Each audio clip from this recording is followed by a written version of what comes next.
Welcome to Speaking Concretely, the official podcast of the Cement Association of Canada. I'm your host, Adam Auer, President and CEO of the CAC. Today we're joined by Louis-Philippe Champagne, Associate Vice President of Public Affairs and Industry Practices at the Canadian Construction Association.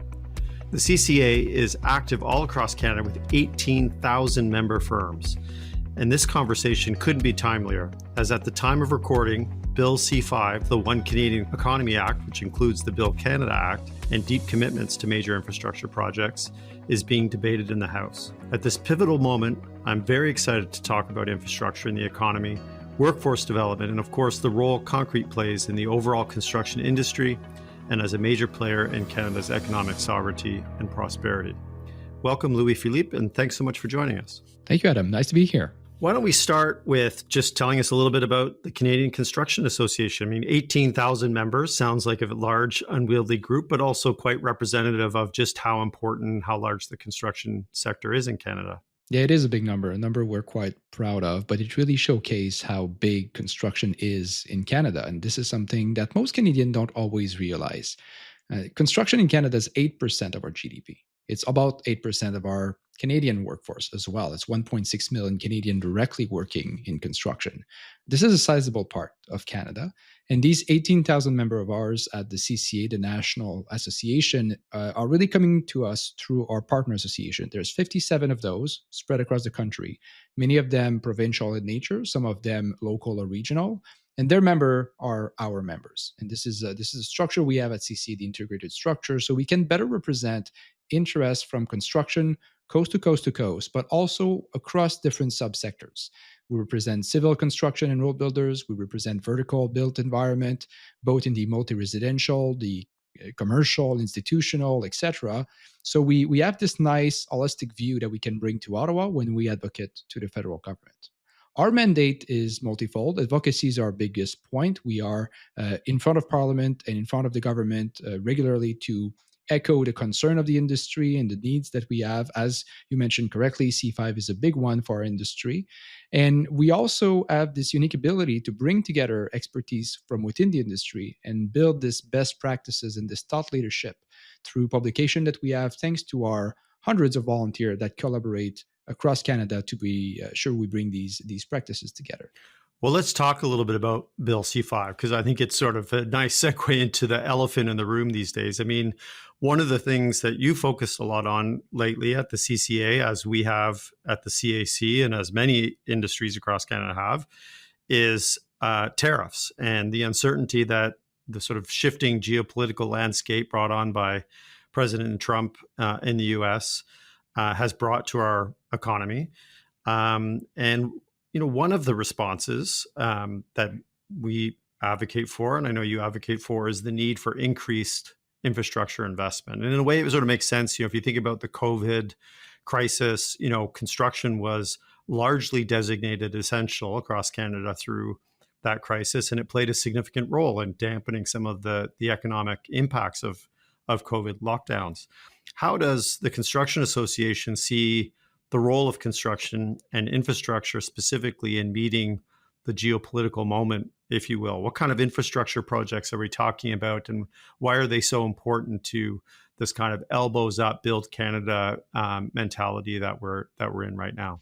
Well, it's a multi-layered question, right? Public investment in infrastructure, historically and still very much today, is a powerful tool of government, especially the federal government, in stimulating the economy. Thanks to that impact of construction and manufacturing and natural resource, that whole pipeline of business and industry that create growth, thanks to these investments. So at a time like we're living now, coming out of a pandemic still fairly recently, and seeing a very rapidly changing geopolitical world, a dramatic change in U.S. doctrine when it comes to trade and tariff to Canada, we have a need to bolster our economy. And I think the last election campaign was a great example of that, where most Canadians focused very heavily on what was happening in the U.S. and the need for resilience in our economy.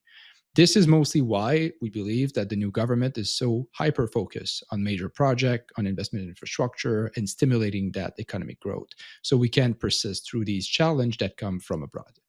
But at the same time, there's also a very specific need to target key type of infrastructure. You mentioned it, the tariff has been a big disruption for Canada. We wouldn't be in the situation we're in if we would have a bigger diversity in our trade partner with Asia and with Europe more specifically. The biggest pitfall for trade with other nations in the US is not our trade agreement, it's not our diplomacy, it's our lack of infrastructure.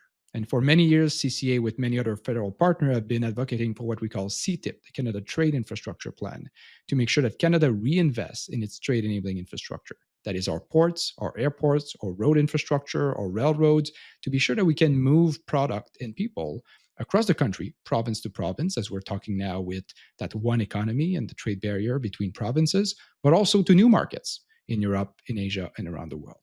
Canada is world renowned to be a powerhouse in terms of natural resource and manufacturing, and we cannot do that efficiently if we don't have the trade infrastructure necessary.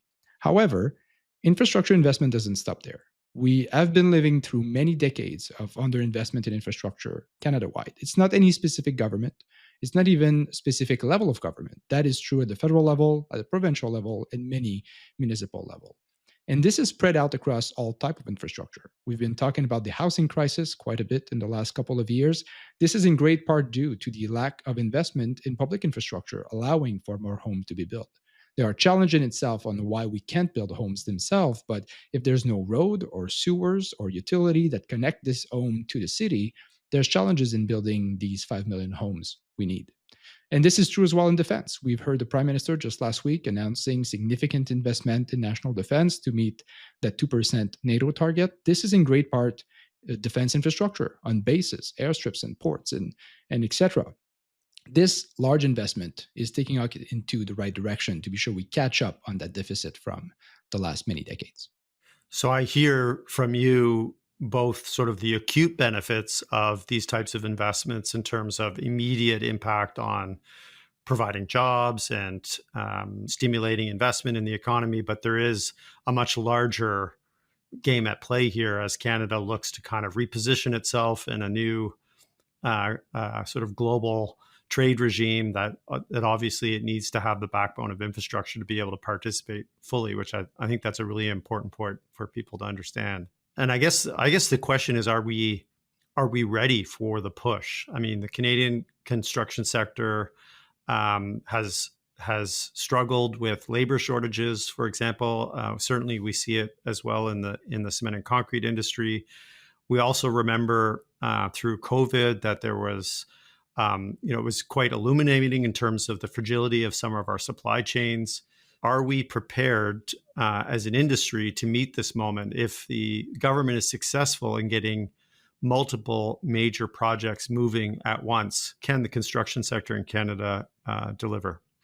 Yes, the construction industry is ready and has capacity to take on new project and significant investment. But we, as you correctly pointed out, we see some key challenges that need to be addressed sooner than later if we want to maintain that capacity and ensure we have success and productivity in the future. We group those under four main buckets.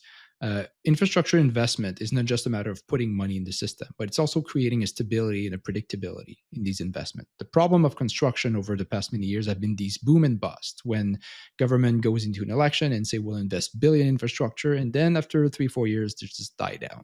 The challenge here is that construction have to ramp up, hire, create these new pipeline, and then eventually that dries up, and then they have to make cuts and they have to fire people. Then this is not a sustainable approach for our industry. Construction is one of the rare sector that depends very heavily on owner investment and project timelines. So when we have these boom and bust, it can be quite challenging. The second problem, you pointed it very correctly, is the workforce challenge that we have in Canada. The entire Canadian economy went through a severe labor shortage over the last 3-4 years. The peak of it was around summer 2022, 2023. And at the worst, the construction industry was lacking 90,000 workers. This is not projected need. This was open job on work site that were in activity that couldn't be filled because of the lack of worker. This has got better since 2022, and we're now around 44,000 empty jobs. It is still a significant amount of people that we need to make sure these work sites work at capacity. How do we fix this? There's no simple solution. There's the domestic supply of worker and the foreign supply of worker. Domestically, the challenge we've had for many years that construction is not seen as a career of choice by a lot of parents and teachers and generations. So it's difficult to see the next generation of kids in school today decide to become plumber or electrician or general laborer to the construction industry when they are pushed toward these jobs in advanced education or in medicine or in law school, right? And this is a change of heart and a change of mindset that we need to do collectively, industry, government, and the public, to make sure we address the need of Canada's future in terms of construction. This is a long term problem that we've been facing for many years, mostly due to the decline in skilled worker. But now the punctual issue that we've been facing recently also require an immediate response. And the immediate response is not about changing mindsets of the next generation 10, 15 years down the road. It's about immediate input of worker. And this can really only be done through either retraining or immigration. Retraining is difficult. Coming into construction is not a simple transition from one career to another. During COVID, we've had government asking us, hey, you have all these people from restaurant that don't have jobs anymore. Could you give them role in construction? And for the most part, it's impossible because they need to go through lengthy apprenticeship and learn skills. But when it comes to immigration, we have people all around the world that would love to be coming to Canada and might have many years, if not decades, of experience in the construction sector. Unfortunately, the point system we use in Canada doesn't give points to these people that have skilled experience. They prefer to have more advanced education and technical people. So this is a challenge where we have in Canada, where the immigration system, and I'm talking here about economic immigration, not asylum seeker or any of these other buckets, but in terms of economic immigration, there's a mismatch between the need of the Canadian economy, which is in great part construction, but also forestry and mining in many sectors, versus the type of people we try to recruit internationally. We need to address these two focus, both domestically and internationally, so we can bolster the workforce. I really take the point that you made about sustained, predictable investment, which I think also speaks to the labor challenge, right? When you are investing consistently in the maintenance and deployment of new infrastructure in a long-term plan that is predictable, then you can build up that stable workforce. You can build up those skills, and you can make sure that there is a certain amount of readiness that's already baked into the system. Do you have at the association any sort of specific programs that are meant to kind of address these challenges beyond, say, just advocating with governments on the types of supports that are required? Yeah, absolutely. I mean, the work is twofold. Yes, we work with government, and we believe they have a strong role to play at Immigration Canada, at Employment Development Canada, and whatnot in partnering with us. But we have a role to play as an industry. And we're really happy to work very closely with our association across the country, our local and regional association, to ensure they have capacity to deploy in their network and engage with high school and trade school and new generation locally, but also make sure that when it comes to immigration and new migrant to Canada, they have a way to capture them and make sure they get their skill match and interested into the construction industry. One of the campaign we're very proud of, we've been running this for a few years now. It's called Talents Fits Here, which is about highlighting the need for diversity in construction and how this industry, which used to be honestly very young male focused, is now much more diverse than ever. And there's really a welcomeness on work site for people of different backgrounds. Yeah, fantastic. We're also in our industry adopting very similar types of programs. So it's great to see alignment there. Obviously, this is a cement and concrete themed podcast. So you'll understand why I'm going to pivot just a little bit to the industry and maybe just ask a very sort of basic introductory question. Mm-hmm. How do you see the role of concrete in the construction sector, from your position at the CCA? Well, I'm glad you asked, and I should have started with this. I'm really excited to be on your podcast this week, and thanks for having us, because our two industries are so closely intertwined, right? Cement and concrete plays a vital role in construction in Canada and around the world. It's one of the most important construction material we have in our entire supply chain, right along steel and wood. Without it, we can't build anything, whether it is the traditional heavy infrastructure for roads and railroads, or whether it is buildings for all types of use. It is essential we have a robust supply chain when it comes to cement, and we are really happy to collaborate with your industry to ensure that this is the case. I know we'll talk about sustainability in a minute, but this is also where, honestly, you guys have been doing some amazing gains over the past few years, and you are now seen as a leader in terms of sustainable material. This is very important to construction because it's transformed the way we operate, and we have an impact on Canadians. You're excellent at setting me up for the next question, Louis-Philippe. We at the Cement and Concrete Association, we're also trying to remind governments and other folks that, as you say, nothing really gets built without cement and concrete, and building materials in general obviously play a critical role Mhm. in our economy. But there's like energy, there's no economic sector of the economy that doesn't need materials at some point, cement and concrete being the most important among them. And on the sustainability side, you are correct that this has not only been sort of a priority for a sector, but it's been a priority for a very important reason that I think is important to understand, and I think you'll appreciate this as well. It is the driver of what is a historic innovation cycle in the manufacturing of cement and concrete.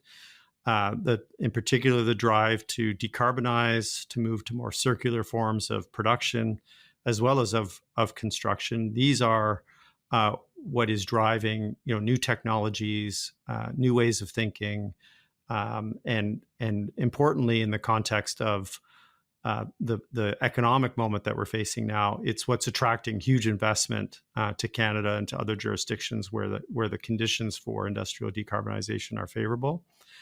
I know for the Construction Association, this is also an important theme. You just released a report last year on resilience and sustainability in construction, and maybe you could tell us a little bit about that work and where that sustainability and also, quite interestingly, the resilience portion of sustainability fits into your priorities. hmm Well, this report was very important for us to convey a few key messages. We wanted to be very clear that the construction industry in Canada was ready to play a leadership role in terms of greenhouse gas emission and transforming our impact on environment. The reality is that construction has a significant impact on greenhouse gas emission, mostly because of the built environment that represents so much of the greenhouse gas emission. And this really comes down to twofold of the problem. One aspect of it is about what we use to build. And this is really where green materials have a big impact. It has an impact on the greenhouse gas emission in the construction process itself, and then the embodied carbon that comes out of this.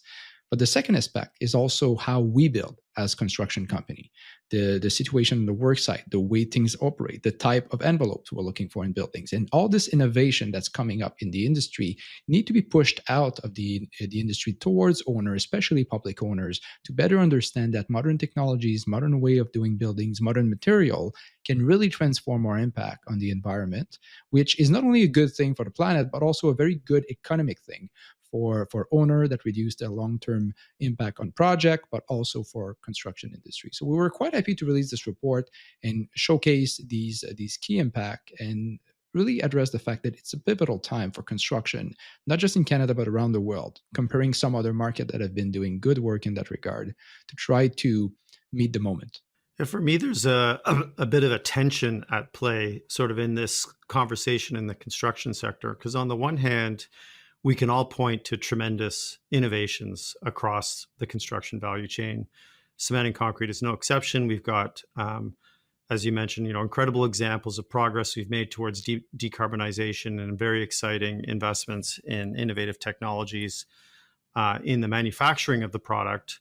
And also great examples of working with different folks in the construction value chain around innovating new ways of designing and building structures in ways that provide all of the traditional benefits that we're accustomed to, including durability and safety, et cetera, while also addressing embodied carbon and the need for increased resilience in the face of our changing climate.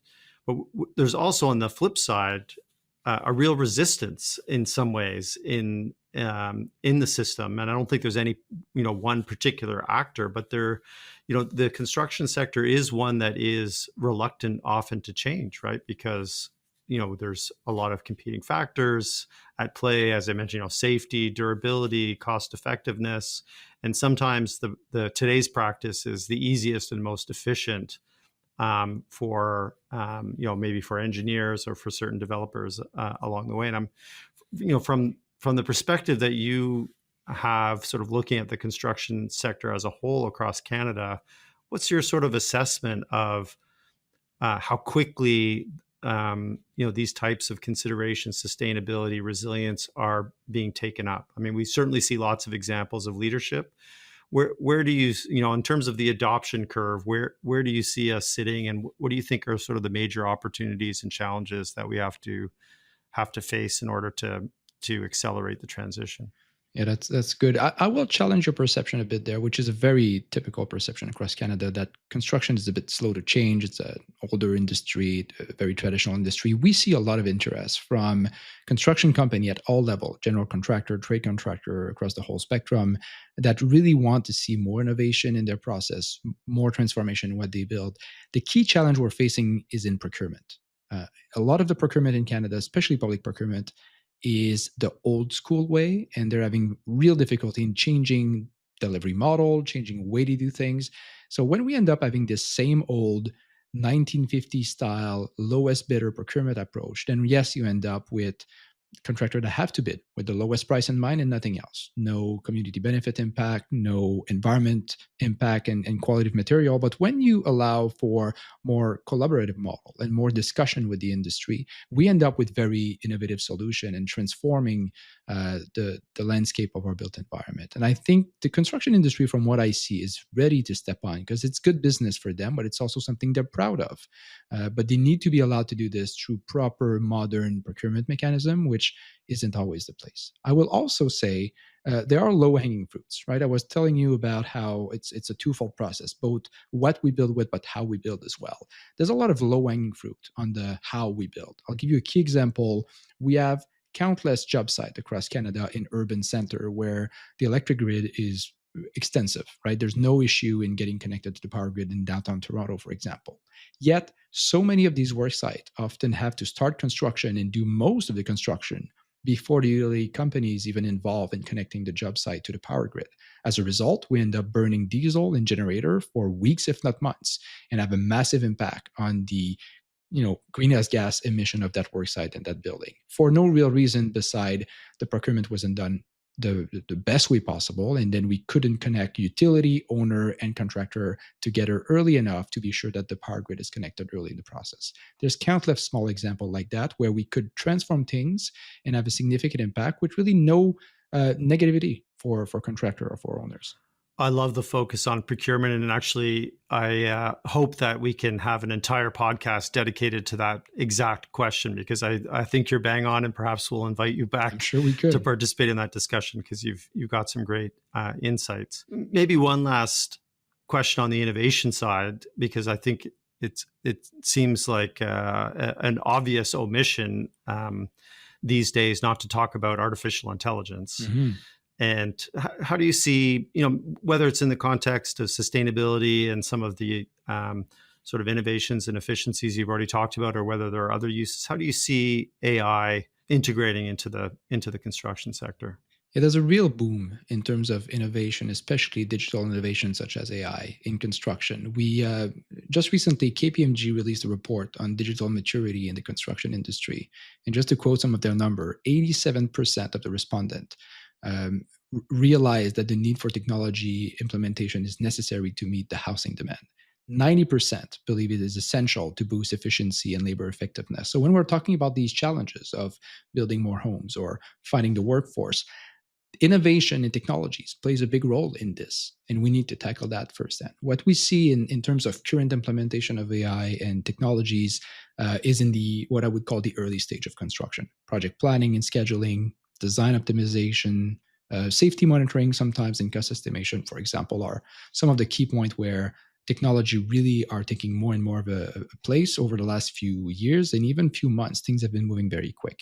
What we don't see a whole lot yet, but we see that very closely on the horizon, is the impact on job site, especially through automatization. That will become more and more of a theme when we see drone usage and robots on work site, etc.